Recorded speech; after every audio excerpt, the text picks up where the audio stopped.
Hello everyone, welcome back to the Amber Serpent. My name is Gulveg. So, today is June 13th, 2018. New moon is in Gemini, and it is one of the most powerful manifestation new moons of the year.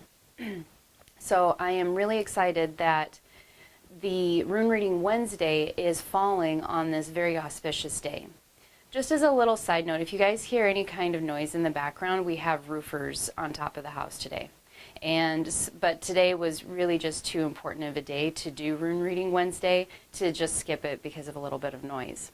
So I am thinking that we're going to do a very special intention today. Typically we ask for general intention, general guidance as to what we need to know for the following week. It's my thought that because of the fact that it's just so synchronistically that Rune Reading Wednesday is this week falling on this new moon, that we're going to set the intention of how can we best use the energy of this new moon in Gemini to manifest our best and highest desires, the desires that support our best and most soul mission aligned life, because as we know, not all desires are meant to be manifested. You know, the kind of like the whole saying goes, be careful what you ask for, you might get it.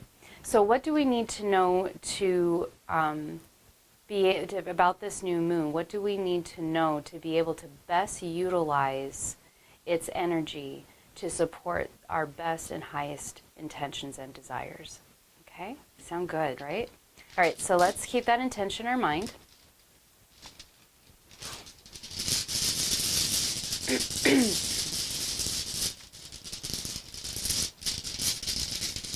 We're going to infuse the runes with that intention by blowing our prana, our breath, into them.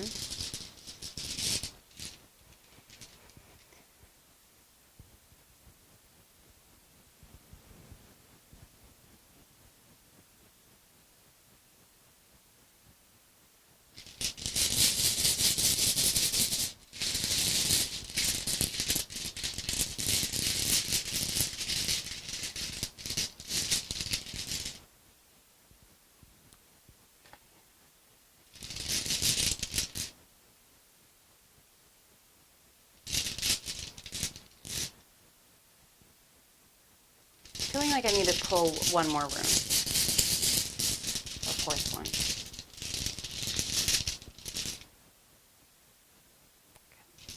Okay. All right, so this is very interesting. In relation to our question, what we have pulled is we have pulled Kenaz, which is the torch, the light. We also pulled Othala, which is family, inheritance, ancestry. And then we also have pulled Gibo, which is mutual exchange.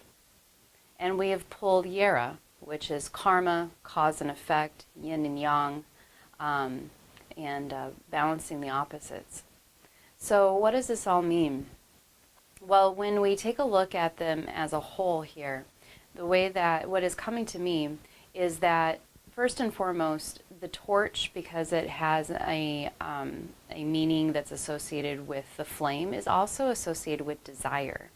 So right off the bat, we pulled a rune that is very much aligned with this concept of desire. And what it is that I'm seeing here too is that the second rune that we pulled, which is Othala, is not just about blood ancestry or blood related family, but it can also be close friends that we consider like family. It can also be ancestry of both spirit and ancestry of land. So people who are ancestry of spirit are people who have come before us, who have a soul's mission that was very closely aligned with our soul's mission. So for example, if you if you are a nurse, for example, Florence Nightingale might be considered a spiritual ancestor, for example. It also is associated with the ancestry of land, which are those who have lived on the land that we are inhabiting before us. So here in Arizona, most of the ancestry of land here would be, for example, Native Americans. And then we have Gibo, which is mutual exchange. And then we have Yera, which is cause and effect and karma. So what it is that I'm seeing here is that we have a excellent opportunity with this new moon to take a look at the overarching theme of karma. What patterns have been popping up in our life maybe over and over again that do not serve us? And what sort of repatterning or reprogramming would we like to see happen in our life? It's really all about focus. It's focusing that intention, focusing that flame, focusing that desire to create new patterns, new relationships, and to create the type of family and support that will come from a mutual exchange.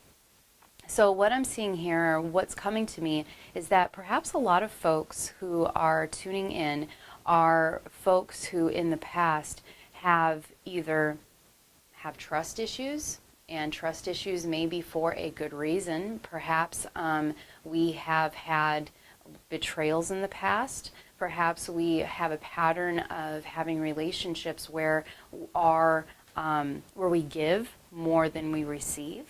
Or a better way of perhaps saying that is that it's not reciprocal.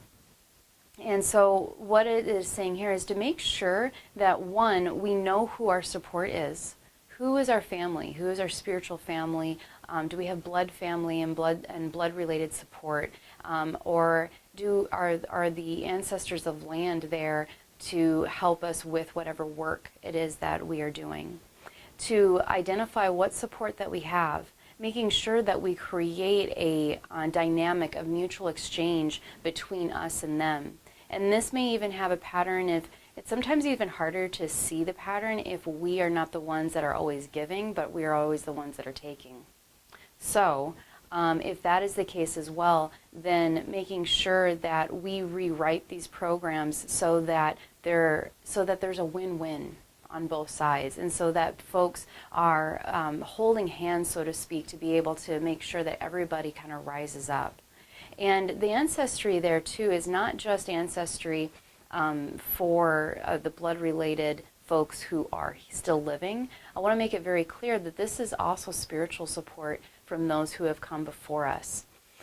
So to sum up all of this, the way that we can hone into this new moon's energy and to manifest something completely new, perhaps something that works so much better than whatever it is that the programs of the past wrote for us, is to identify first and foremost what it is that isn't working for us, to focus our will and our desire to create new relationships or to perhaps repair ones that have been damaged, to create a dynamic of mutual exchange where everyone feels supported and loved and that there's a mutual reciprocation.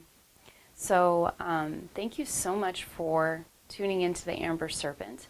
And I'm so looking forward to hearing about what your experiences and what your thoughts are on this reading about this new moon. And I look forward to seeing you here next week. Thanks. Bye-bye.